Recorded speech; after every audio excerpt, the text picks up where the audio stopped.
What's up, guys? I bought myself one of these cool Tactacams, little device from my friend Eric Suvana. Hope I pronounce your name right. I'm gonna be hooking this up to my Zero Compromise. As you can see, here's the adapter. We're gonna be doing a video today of me dry firing and let you guys see through the scope. So stay tuned.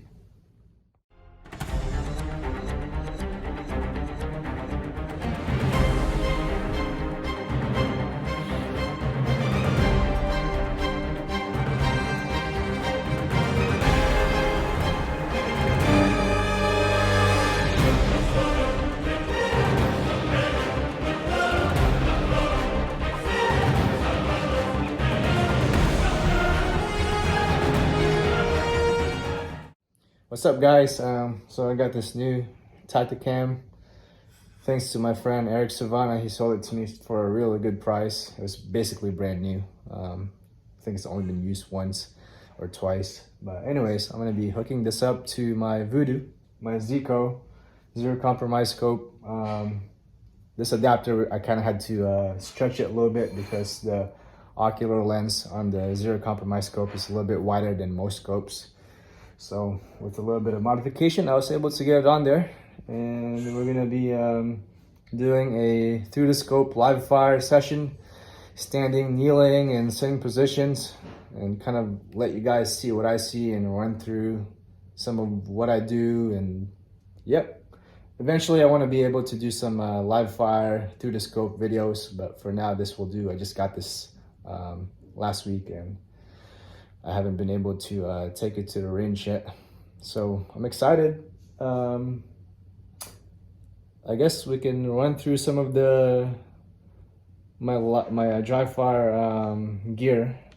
I have this indoor dry fire training system right here, and then I have this little adapter that I put in front of my scope so that I could focus within 10 to 12 feet, which is what they recommend.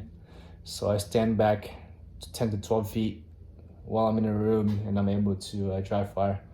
Of course, safety first, guys. Make sure your chamber is empty. You don't want to live fire anything in the house. So make sure safety first, double, triple check to make sure that your chamber is empty, and even put your pinky in there just to make sure there's nothing on there. This is what the indoor dry fire training system looks like. It's a company from Canada that makes these. Post the link below so that you guys can purchase one. Last time I purchased it last year or 2 years ago, I think it was in back order.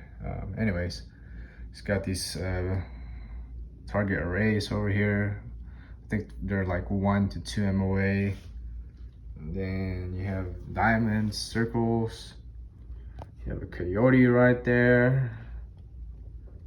An IPSC or silhouette, another coyote, gophers, squares, gophers, KYL. So it's a pretty cool little system.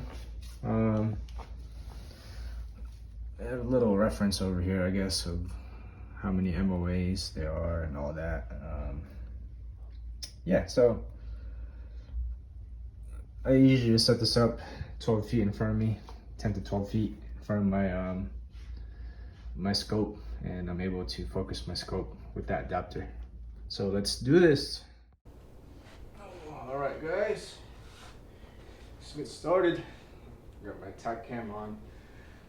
The lighting on here is not gonna be the best, so I'm gonna make do with what I have.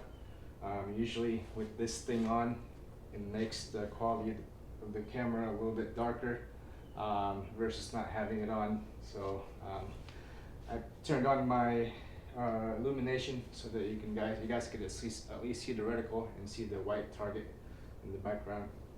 So let's get started. I'm not gonna time myself. I'm just gonna go slow. I like to, before I shoot, I like to point the rifle in the general direction of the target before looking down in the scope just so I don't have to hunt for it when I'm on the scope. So I'm looking for a 1 MOA circle, which is this one. Aim small, miss small. If I can practice aiming at a small target and keep my wobble zone within that small target, then that gives me a better chance of hitting targets during competitions, because usually the targets are bigger than 1 MOA.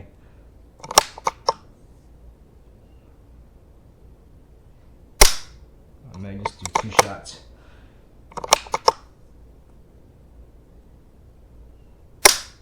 As you can see, my wobble zone was within 0.1. The more that you do this, the more muscle memory you'll get, and you can reduce your wobble zone. That's why I love I like dry fire practicing, because it increases your fundamental skills and allows you to have a good natural point of aim and make that into muscle memory. So here's my next target with a high kneeling position.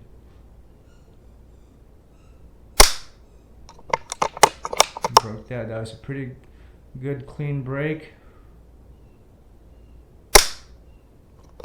Good clean break. Going now to my low kneeling position. I tend to be the most wobbly in this one, so I like to practice this a lot. Let's see how it is today.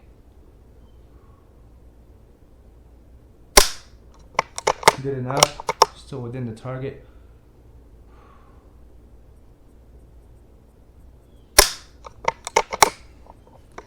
Now I'm going to go to my sitting position. Sometimes I almost have to free recall this sitting position. Let's see, I'm going to rest my elbow on my knee or on my shin.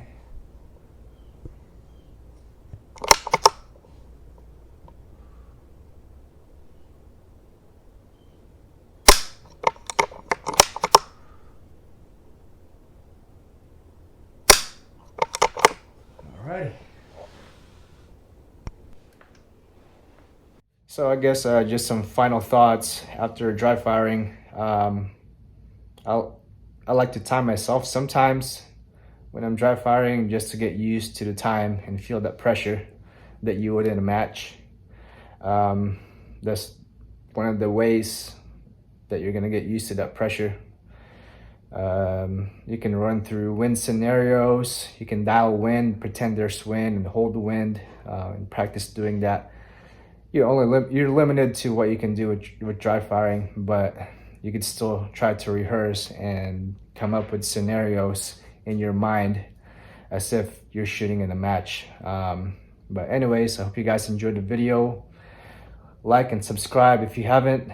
Hopefully I'm able to do some more through the scope videos next time I go on the range. All right, see you guys.